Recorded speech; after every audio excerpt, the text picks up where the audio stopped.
Hello, and thank you for joining today's webinar. Before we begin, let's review a few housekeeping items. We're on a new platform today, so here are a few tips. First, at the bottom of your screen, there are multiple tools you can use. All the engagement tools are resizable and movable, so you're welcome to move them around to get the most out of the experience today. You can also find answers if you click the Help button, if you have technical issues while you're viewing.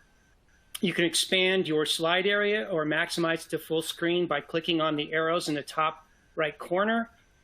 And if you have questions during the webcast, you can submit them in the Q&A engagement tool, probably down at the bottom right of your screen. We'll try to answer all the questions or some of the questions during the webcast, but if we need more time or we have to provide fuller answers, we'll be recording all of the questions and answering them later by email. So we will get to those at some point.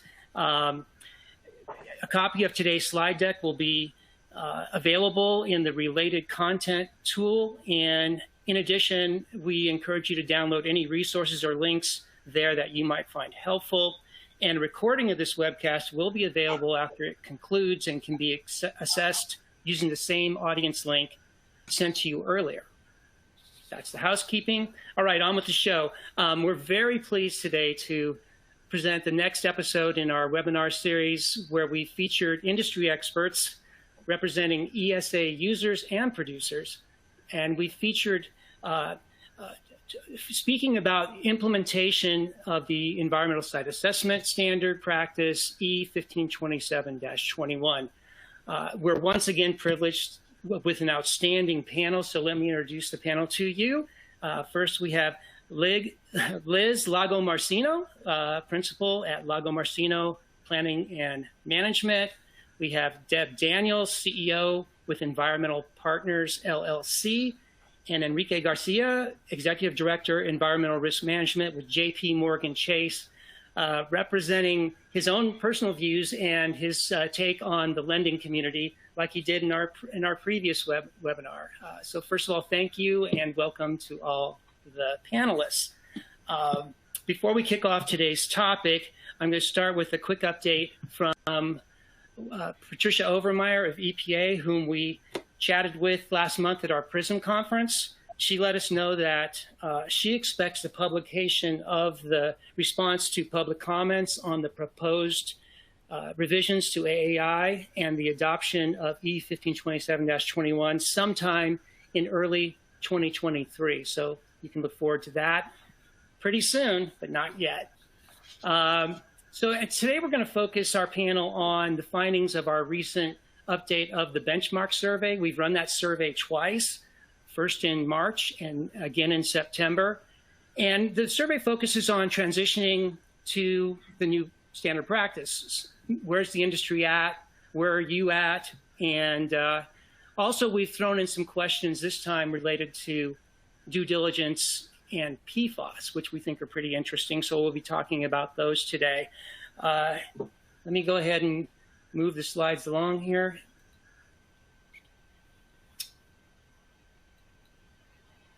Okay, before we get started, we're going to ask you all to let us know where you are in the 21 transition process. So I'm going to ask you to take a few seconds right now to respond to the live poll up on your screen. I'll leave it up for a minute and then we'll compare your answers to the benchmark survey. So in the meantime, we're going to get started with our conversation and we'll wait for you guys to complete the answers that you want to post up, and then we'll switch to and show you the results. So while people are answering that question, I'm going to start just throwing out a quick take, big picture, general question to the whole panel. And that is, where are you in terms of seeing reports coming from environmental professionals?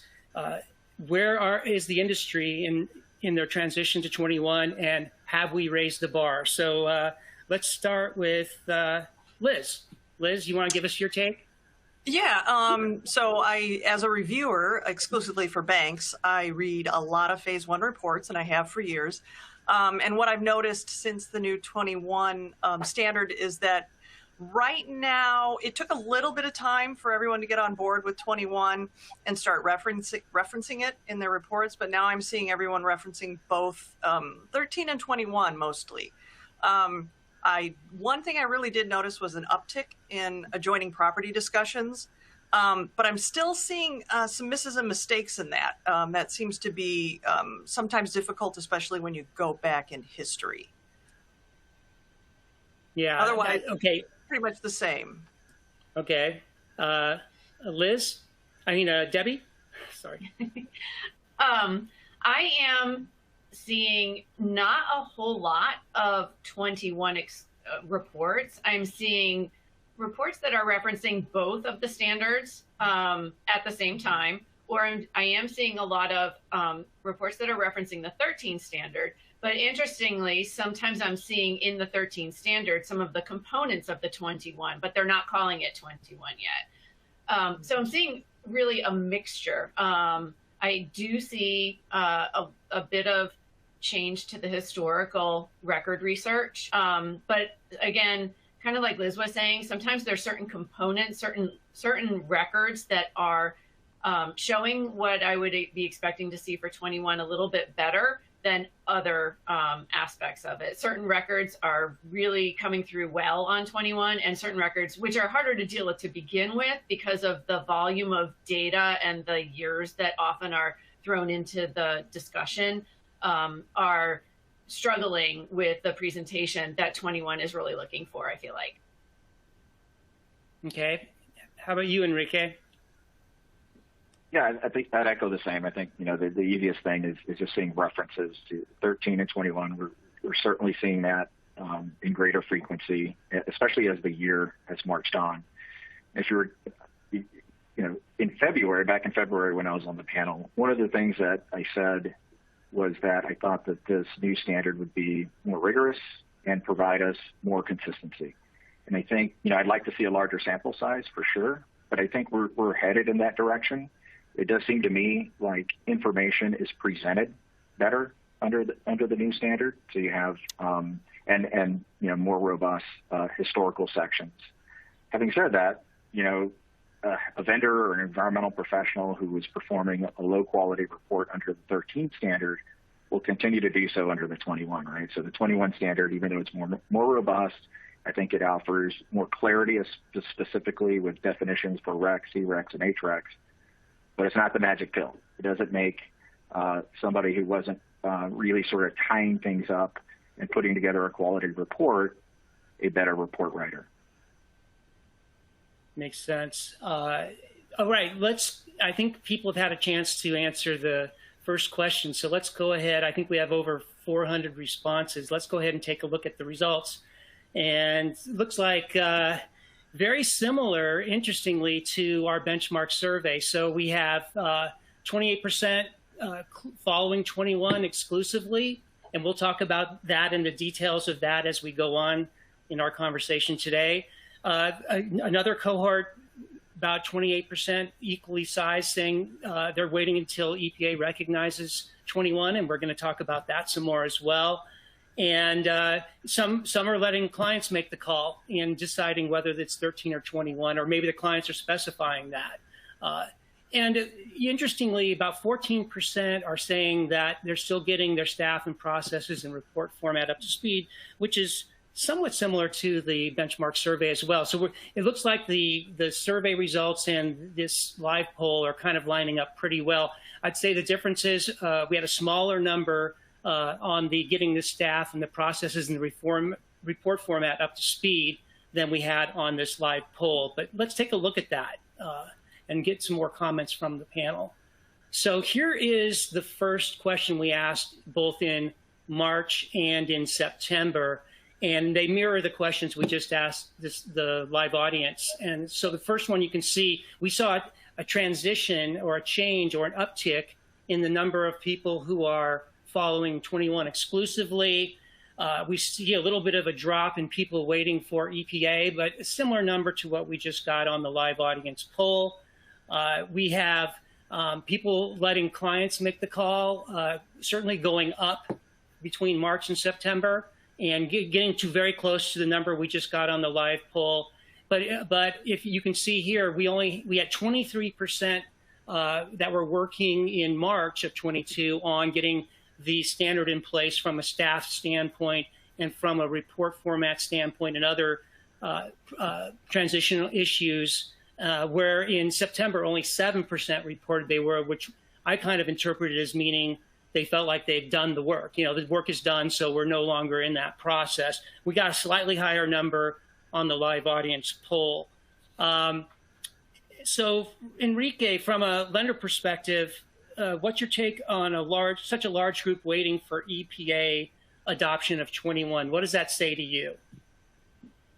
I think what we sort of feel in the industry, but also what the data does show us, is that the EPA's delay in adopting the 21 standard created this real sort of industry-wide hesitancy, right, to fully adopt the standard and fully move forward with it. I mean, personally, I'd like to see the environmental consultants be advocates for the standard, because what the standard does do is align closer, I think, generally with a lender's proprietary scope of work, more so than the 13 standard. But you know, I think we should also note that lenders perform due diligence on a risk-based approach, right? So for loan originations, obtaining or AAI compliance is generally not the objective. So, you know, I think that, you know, from a risk-based approach, the more comprehensive the due diligence, the better. So really would like to start to see that transition, take a much more stronger push. And I think during the prep session that we did in the conversations we had prior to this panel, you'd mentioned the idea that there are some times where lenders are considering CERCLA liability more than others, right? There's a concept there as well to think about.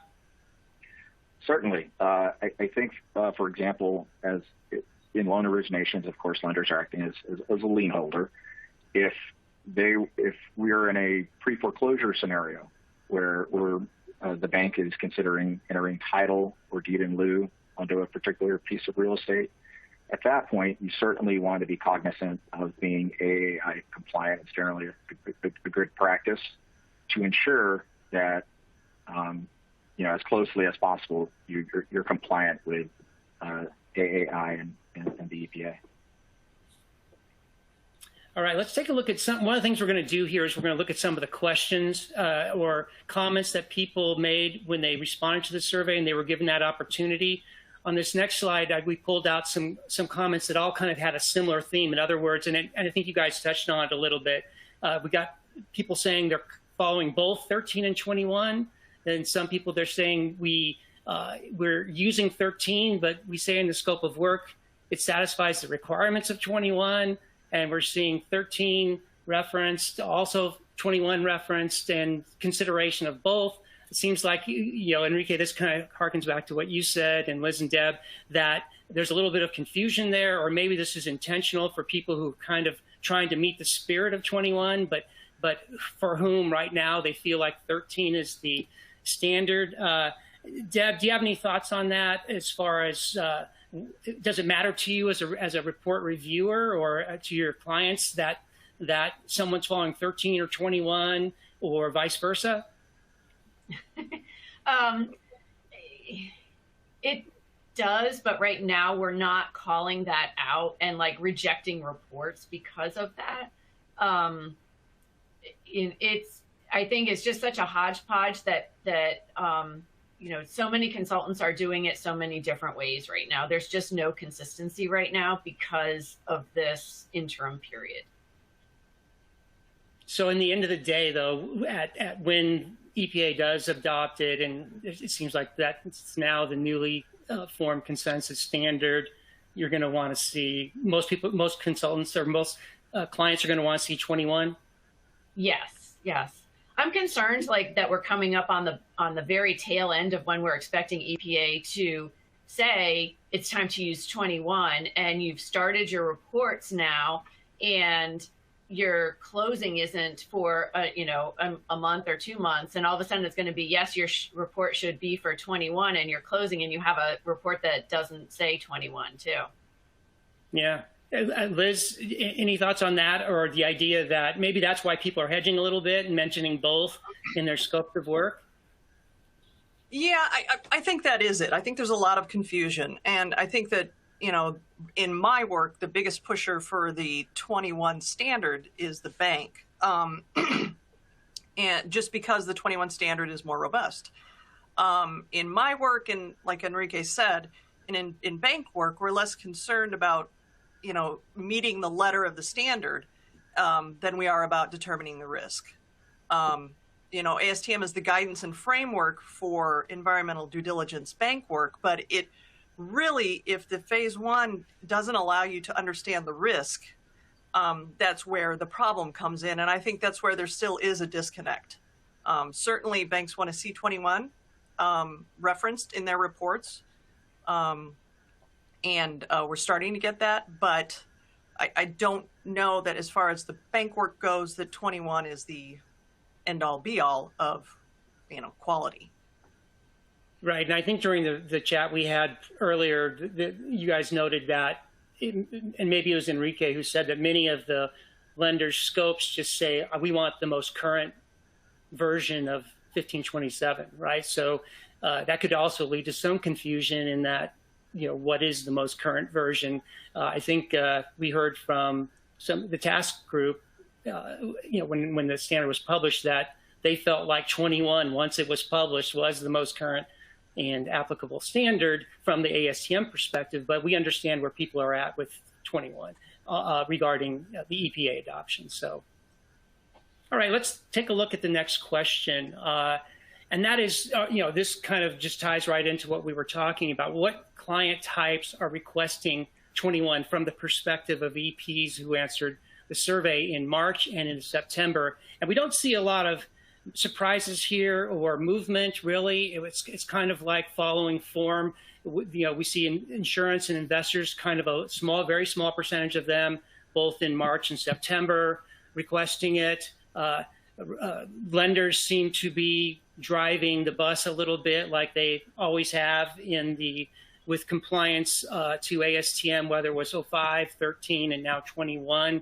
But still, the idea of a lot of the comments we got in this other category were 70% of people who answered other said none, no one is asking for it. Or none of my clients are specifically asking for it at this point in time. So maybe we'll go back to you, Liz. What does that mean to you? Does that mean that they're just not aware of it? They're just waiting? We need to have some more dialogue between EPs and their clients. Where do we go with that answer? I think that it might be that people just aren't aware of it. I mean, there's the banking world does a lot of phase ones, and obviously that is what we're exposed to. But the phase ones that I see that only reference 13 right now are largely done for developers or investors and users that may not know that there's a new standard and are using, some consultants just haven't gotten the memo. I mean, it's still out there that people are not informed. Yeah, and Deb, I think one of the things, there is some bias in these surveys, of course, because people who follow the industry closely, who get involved in training, who get involved with ASTM, who are, active participants and viewers of this kind of content, they tend to be a little bit on the leading edge, right, versus consultants who are not. So maybe, but Deb, you probably see reports coming from all directions, right? So I do. And I think another thing too is I don't see consultants asking or informing a client, like, what do you want also? So it's one thing for the client to not ask, and it's also another thing that the consultant isn't saying, which do you want? Here's the difference.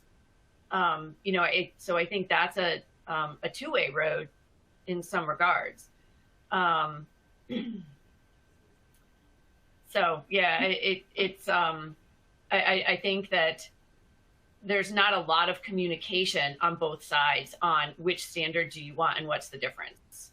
And since we're so far down the and since we're so far down the road, kind of going back to what Liz said, it would seem like, and you said this too, that those conversations really should have been had by now, if it matters to either party, the user or the producer. Enrique, what's your feeling on that? Well, the user of a report should have the conversation with their consultant about who their lender is going to be, because again, there are proprietary scopes of work that the consultant, if they have a relationship with that particular lender,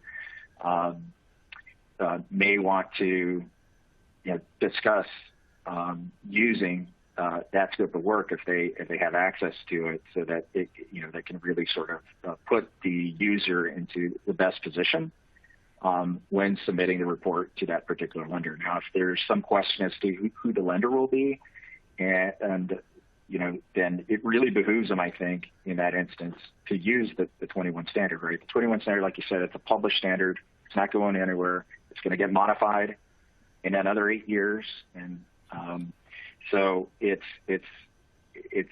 static, and it has the more information. And as a lender, sometimes there's this perception that, well, if we don't like a report, we can just reject it, and sometimes we can, and sometimes we do.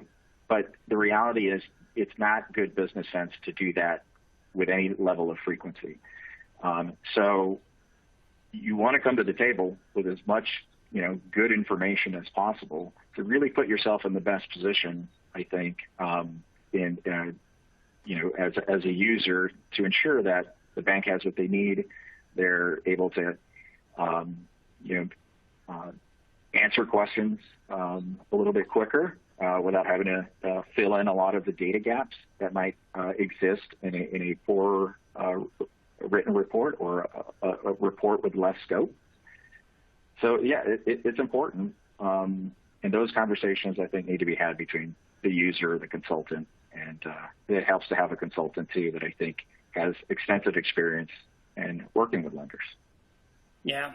And so I think I'm hearing the consensus here is have the conversations, make sure that there's clarity if you're doing one scope or the other, in somewhere that says this is the scope we did. And it's perfectly fine to say you're doing 13 still. It's perfectly fine to say you're doing 21. If you start getting into hybrids of the scopes, and you can clarify what that means in your scope of work, maybe that's a good idea too. So, and we'll leave the rest to the legal folks. Let's go on to the next question.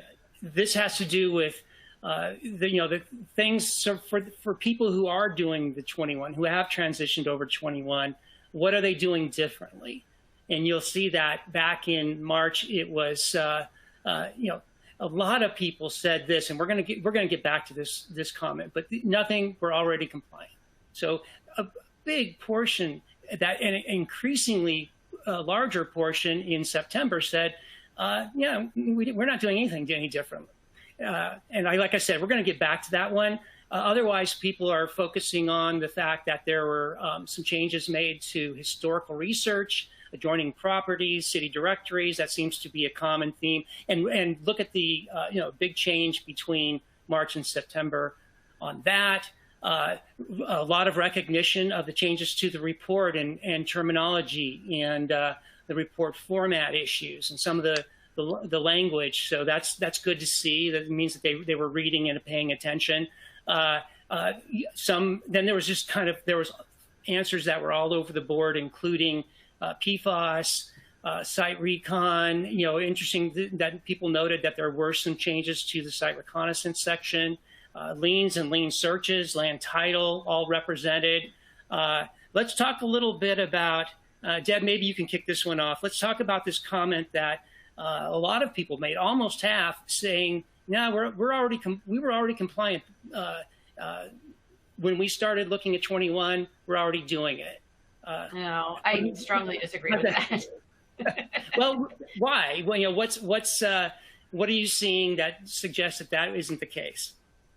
The historical records and the extent to which the surrounding properties are detailed, and ensuring city directories, I think, is the biggest historical record that like really has a significant change and impact on the data analysis, the data collection, making sure that you have searched and obtained the surrounding properties, the adjacent properties on that, and then to find a way to clearly and concisely represent that progression through time of what has been present really on adjacent properties for historical review, and checking for address lineup between like a fire insurance map if you have them. I mean, obviously you don't have those all the time, but how the addresses line up, how they change over time.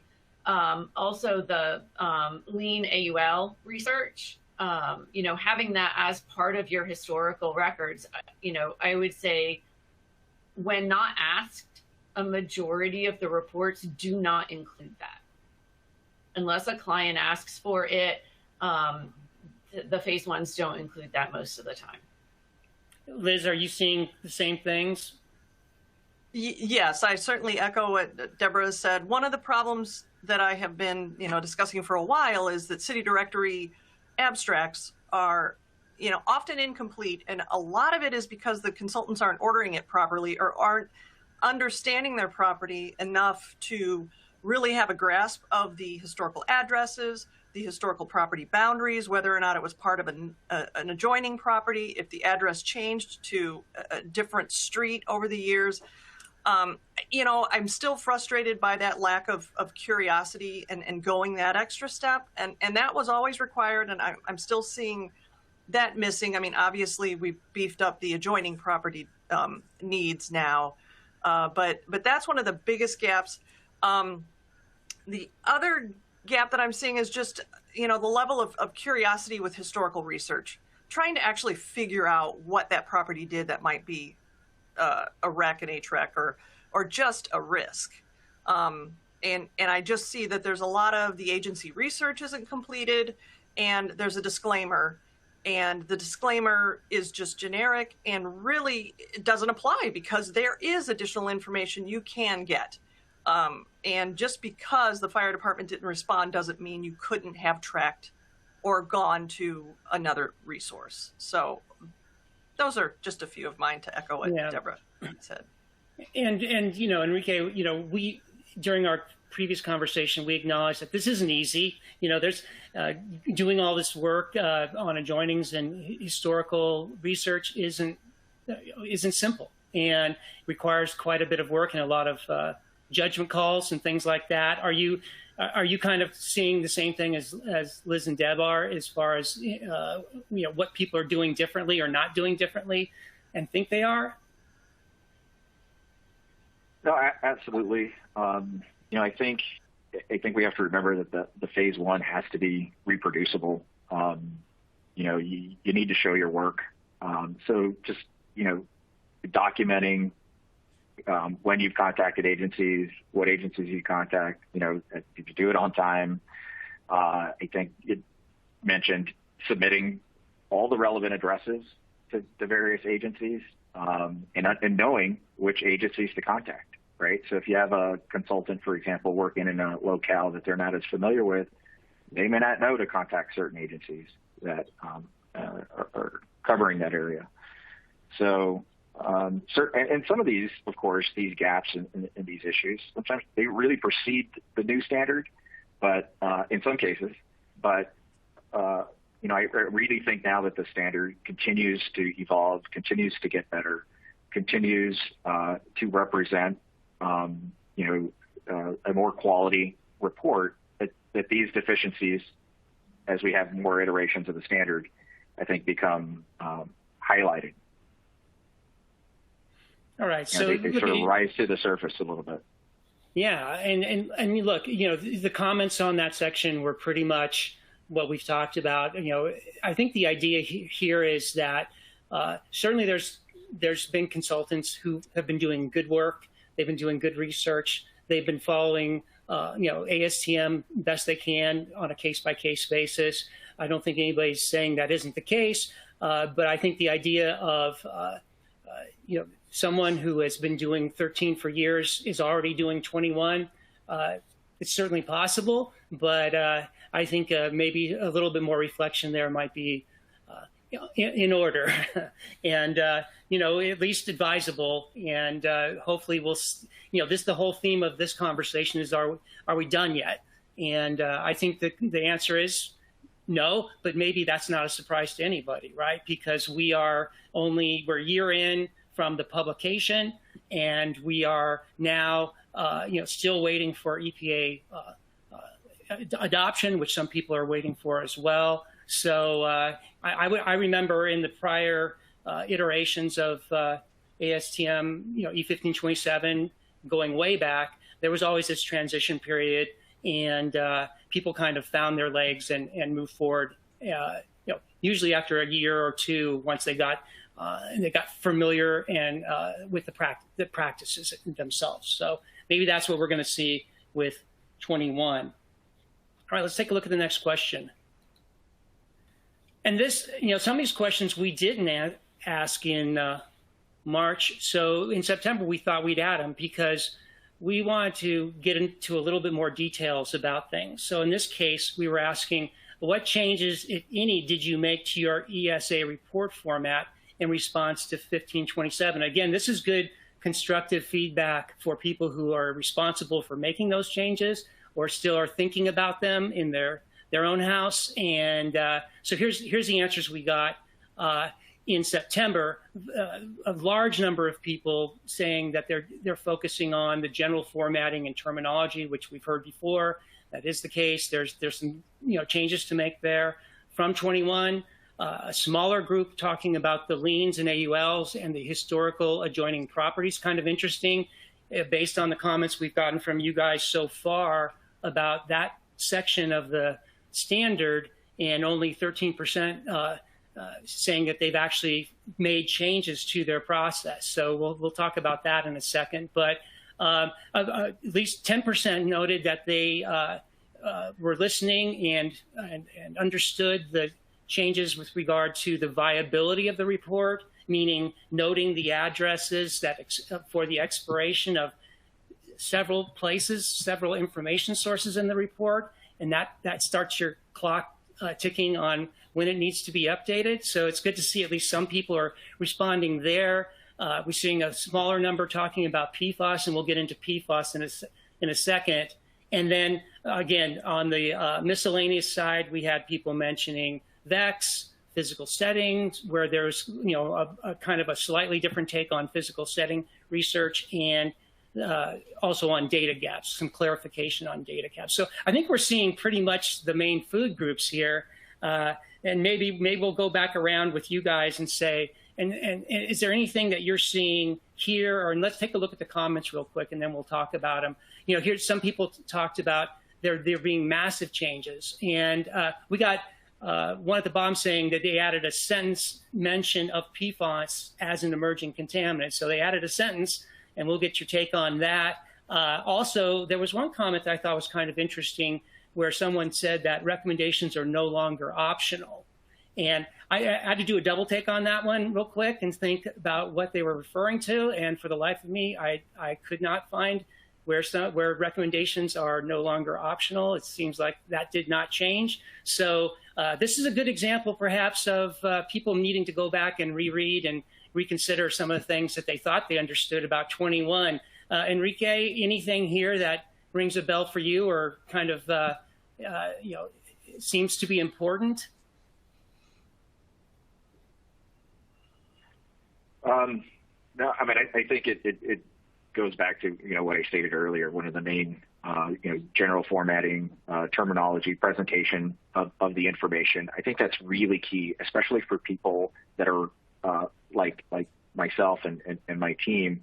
We're tasked to review these reports, right? And we're very limited with respect to, we're very reliant on that report. That's our window. That's our ears and our eyes on that particular property. So presenting the information, not just collecting it, putting it together, piecing it together, but presenting the information in a way that we can digest it easily, that we can understand what the risk is for that particular property, and understand what are some of the deficiencies related to the reports, related to some of the declarations. For example, did you have data failures? What are your data gaps, et cetera, et cetera. So, that's I think that's key, and it really is instrumental in helping us as users or as readers of the report, have a good grasp of the real estate and the risk. Deb, how about you? Is there anything here that strikes a chord? The formatting and terminology, I definitely see that that's a significant component. And that does kind of overlap, I think, on the historical adjoining property discussion too.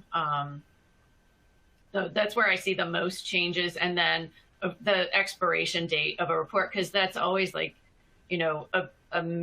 always been a big talking point of how long is my report good for? Yeah. Liz?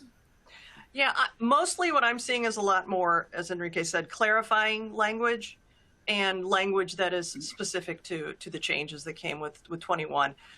Personally, I'd like to see more clarifying language, especially when you have determined that something is not,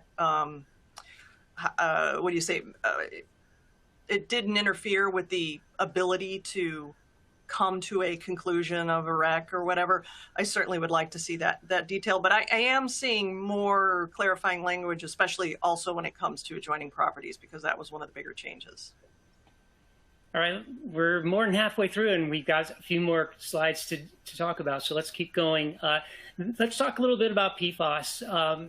For those of you that caught our first webinars focused on PFAS and the data in particular that's available and will be becoming available, please check that out if you're interested in learning more about PFAS data. We're going to have another one coming up in December where we're going to be talking specifically about scoping PFAS into a phase one or into due diligence in the first place. We're going to get an attorney, some EP experts to talk about that, so it should be a real good one. But for the purposes of this conversation, this question was basically, are you currently addressing PFAS as a standard part of your ESAs, meaning that, which I take to mean, pretty much every time it's relevant, whether you address it as an additional scope item or something that's already included in your scope because of a client scope of work. We had a slight increase for the number of people from March to September say yes. A surprisingly big number, in my opinion, 30% saying they're addressing PFAS as a standard part of ESAs versus about 75% saying no. And some of the comments we got in March were kind of hyperbolic and sensational, but expressed kind of a big concern about this idea of integrating PFAS into a phase one, and maybe people weren't super comfortable with it. But then we saw in September what I think is a trend back to kind of taking it as you would expect it to be taken, as a hazardous substance, or at least a substance that is being defined in some states already as a hazardous substance, already under enforcement. And we know that the EPA has a track now that they're going on, which will ultimately name it, listed as a hazardous substance. But that, again, we heard from Patricia, that might take a couple years. It might take some time. So in the meantime, we've got a lot of concern about that. Enrique, are you seeing PFAS consideration in your reports? What's your sense about how EPs are handling PFAS right now? Yeah, so it's it's definitely a topic that we're having a lot of conversations about, right, as an industry. And internally, folks should be having that conversation. It's okay to be a little bit confused and not really know. Right now, if you have obtained data on PFAS on your site, the big question is, all right, what do you do with it? And it makes it very difficult on the lending side to evaluate PFAS risk, primarily because we align with, or we generally evaluate risk around a regulatory framework that's, evolved and in place for a lot of the types of risk that we look at. And certainly there's EPA and there's state guidance with respect to thresholds, but what are our cleanup methodologies, our cleanup objectives, and how do RPs get assigned when it comes to PFAS? And so understanding that type of liability all comes into focus when you're evaluating risk. So certainly there's question marks. I think like everyone else, it's an evolving thing for people in the evaluating risk business to just better understand and sort of keep on top and updated as to what's going on with PFAS. That's the key. That's all you can do right now is ask questions, have a lot of conversation around it, and just kind of stay on top of it. And it's developing like other issues we've been presented with, developed over time, and our understanding of it, the technology, the data, all those things are emerging. So that's why we're focusing on it and bringing experts to the table to talk about it. And let's look at these, and then we'll get some feedback from Liz and Deb. This is again from the survey where we asked some new questions about PFAS. This first one is, what types of facilities are viewed as high risk? And we certainly see some of the usual suspects, fire training facilities, the AFFF foam. We see heavy industrial makes sense. Again, the fire commentary plus accidents. Again, all these seem to be kind of related to the same theme. And then along with the industrial producers and users. So I don't think any surprises there, Deb. We did get some comments, I think, here. We asked people to kind of list their other suspects, and we got a nice long laundry list. Does that make sense to you? Are we still in discovery mode there, or what do you think? I think it's going to be in discovery mode for a while, and there's certainly, some uses and applications that it's quite black and white, and then there's just a lot of gray. And I think it's going to be a lot of gray in most of the instances.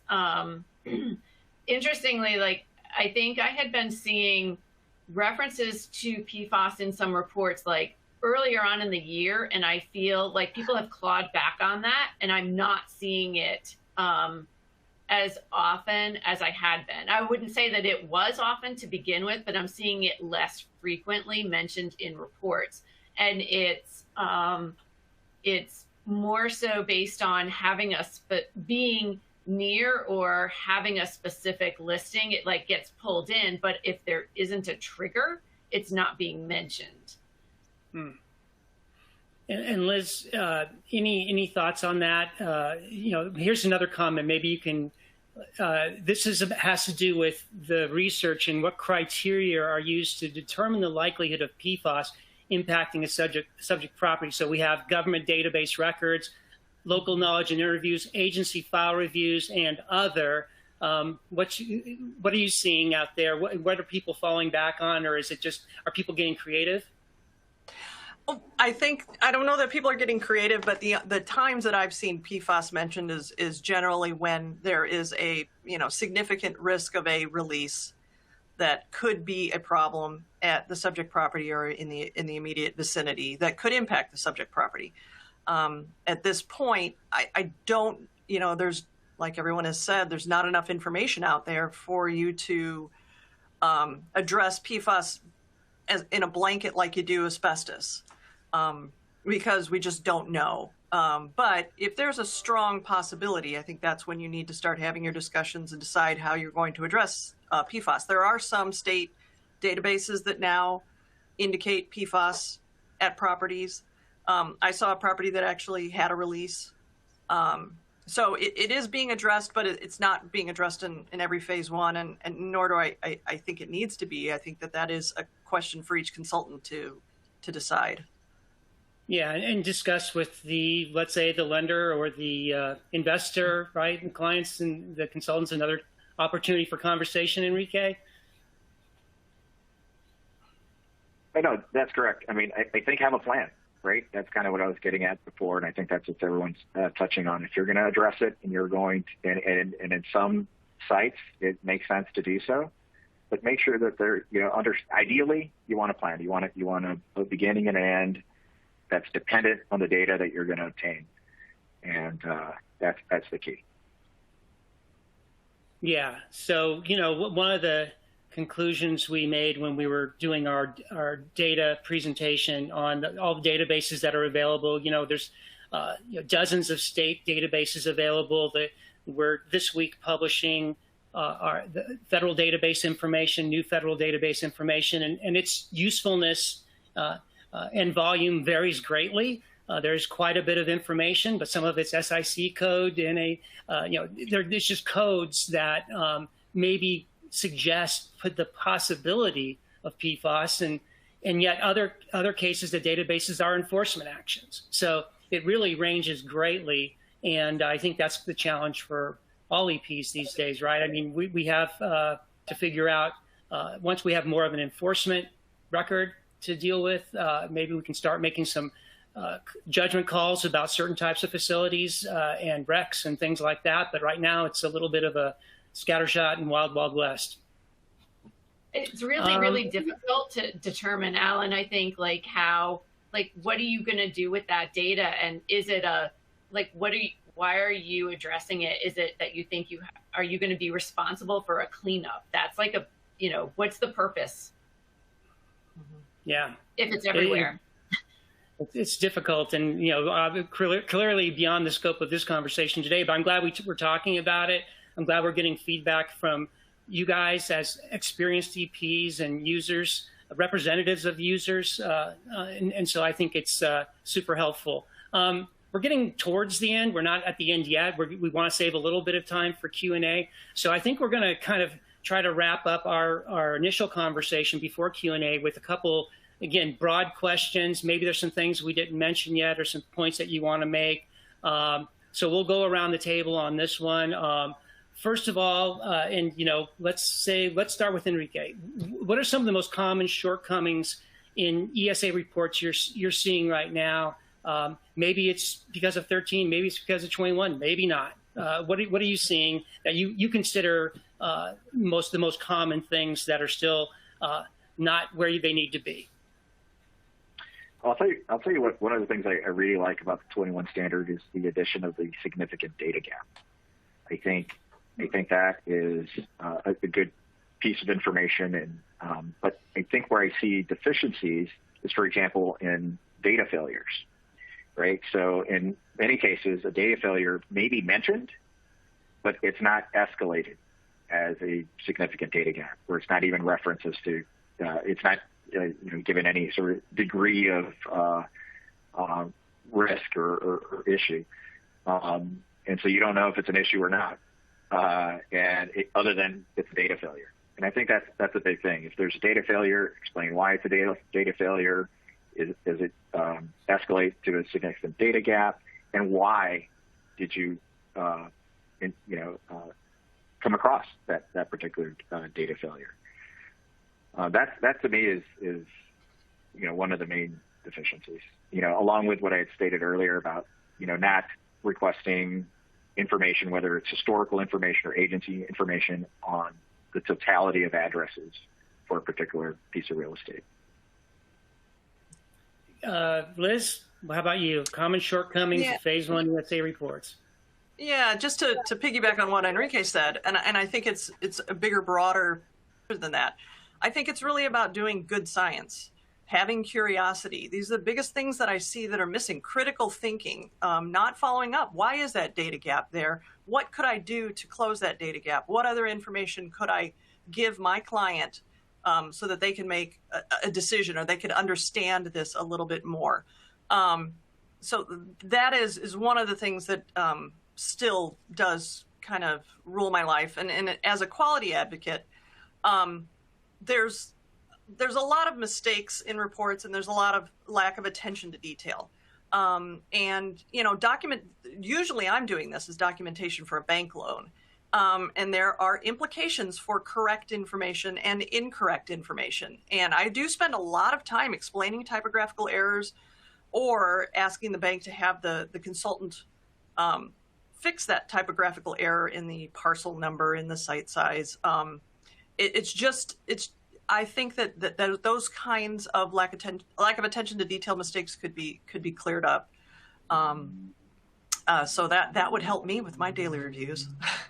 Deb, how about you? I would say some of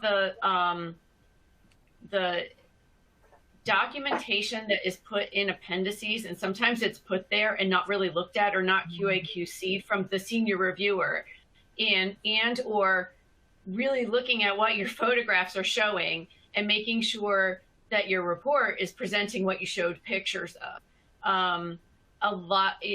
To have a prior report and not put it in the appendices is not acceptable, and it should be there because the user should be able to recall all of the history on the property.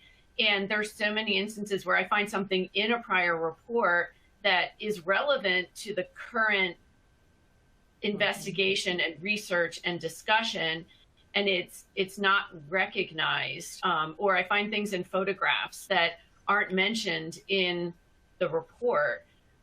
So it's just that consistency and that following through on the historical research and recognizing all of your starting tools and using them, not just putting it into the appendices or saying like, here's this prior report, and not putting your own opinion on it, understanding that you're not QA/QCing that report, but if somebody said something wrong, you need to speak up. Yeah, just to dovetail on that too, if the prior report saw a monitoring well in the southeast corner of the property, you should go to the southeast corner of the property and confirm whether or not that well is still there. That's another thing that I see often, just a feature or something that is in the prior report and the consultant of the current report did not follow up to say yes, and it's gone, or it's there still. Or even, maybe they saw it was on the adjoining property. I see that a lot. That would be helpful. All right. So I'm going to dovetail on that a little bit as well. I do want to say a couple more things. You guys started me thinking. So one of the things on the historic and the research on the adjoining properties is that, you really should have a robust discussion on those adjacent properties beyond like doing aerial photo review. Right? Like piece together the history of the properties for the reader. And that leads me to the other thing is the writing, the report itself, the body of the report should have a narrative, right? It should be telling a story and not be it should not read like compartmentalized information that exists in various sections of the report. And if you get into a robotic writing mode, you're involving a lot of copy and paste. That happens, and that's fine. There's wiggle room in that, I guess, for in the phase one. But make sure that your typos are correct. And then when you get called out to say, hey, you need to revise this, you gotta revise it throughout the report. So there are too many instances where we're trying to get revisions and we've got to go back multiple times. It happens, but those are things that I think report writers should be cognizant of. There needs to be a real good flow in your body of the report. I think that is what separates the good phase ones from those that can be challenging, especially for those people like us that are reviewing it and trying to understand the risk. I see a question where somebody asked about having prior reports in the appendices and that if you're including a summary, do they really need to be in the appendices? And the answer is yes, they do, because it's part of your records and it should be entirely reproducible for the user. They should have everything that you looked at. Deb, would that be the entire report or just the portions of the report that you referenced, in your opinion? In my opinion, if you have, 1,000 or, whatever, like a gigantic database report and is really duplicative of what you have, I would put a reference that certain aspects have not been, certain certain portions of that report have not been included and are available upon request, and recognize that you didn't include them. But in general, like, I have multiple times this year seen reports that are over 10,000 pages long. I have. Yeah, and that's another problem. Maybe we'll have a webinar on that. Okay, we only have about 5 minutes. We only have about 5 minutes left, so I'm going to skip to, I think we've covered a lot of the bases we wanted to cover today. I'd like to get a couple of questions in. We have, I don't know, 70, 80 questions, and I haven't had a chance to look at all of them while we were talking, but I did have one here that I thought was a good question. And so I'm going to throw this out to the panel. Do you think that a 13, quote unquote, ASTM 13 assessment fails to cover anything that a 21 compliant assessment addresses? So, it's a reasonable question. Is there something inherently wrong with a 13 assessment in terms of what it covers versus a 21? Is there a connection between the standard that was followed and the content of the report coverage? Anybody want to try to take that one?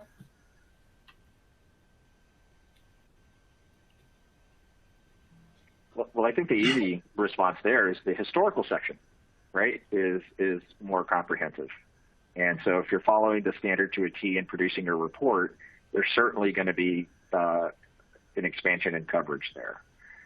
But there are various areas within the standard itself that is, it's not just about coverage too. It's about clarity, I think, and having the understanding how to apply concepts in the standard, where in the 21 standard there are examples of how certain concepts should be applied, right? How you should apply an HREC, for example. So the problem with the 13 standard, one of the problems that was identified in producing the 21 standard, is that there was a lot of confusion. So it wasn't so much the content, it was the application of the content that created a lot of inconsistencies in the industry. Right, and I think we agreed in the prior episode that we had with you, Enrique, that good reports are good reports. Consultants have been producing competent ESAs for a long time. Just the standard provides some clarity and some additional points of as technology and as data and as our understanding and consensus has expanded, we have now an expanded understanding of what that means to be a good report, right? I've got another question that's kind of interesting. Liz, maybe you want to take this one. Isn't the lean AUL search a user responsibility of AAI and not necessarily a required aspect of ASTM 21? That's my understanding. I don't know that I am the AUL lean search expert, but I would say that one of the gaps that I see often is if you think there's a lien, perhaps you should follow up on it, or at least mention it in the report, even if it isn't your responsibility to go grab it. I also wanted to say that I have been watching the questions and I have answered a bunch of them. I don't know if they're showing up, the answers. I hope so, but I have answered a bunch of those. But I know that Deborah has more AUL I guess, gut feelings than I do. And it is true. It is a user responsibility, but it's part of the due diligence. And often I think the user perhaps has it and the consultant doesn't necessarily ask for it to be included in the report. It's, it's a useful tool. It's a useful piece of research. Yes, you can generally predict when you might have one. But if you don't, if you're not asking for the title report, you're not connecting the dots. That's right. But it is true. Okay. It is a user responsibility. But the users often, I would say most users don't realize it's their responsibility. Right. Mm-hmm. So if you're interested in AAI CERCLA compliance, probably a good idea to at least have that conversation with the user. Okay, look, we've got less than a minute left. I want to respect everybody's time at the top of the hour. So, look, I want to thank you guys. Great panel. Thank you for your insights. I know that we we could talk all day about this stuff, and maybe we'll have another chance in the future. But like I said, thank you. Thanks to the audience and the people who attended today for your great questions. We will be sending out some answers to the questions. So Liz, I hope we captured your answers too. But if not, we'll make sure that we get some answers back to the people who attended. Please visit our website at lightboxre.com. We have an ASTM resource center. We have a new page on PFAS insights. Lots more coming in terms of content, webinars like this. So thank you, everybody. Have a great day, and we'll see you next time. Thank you.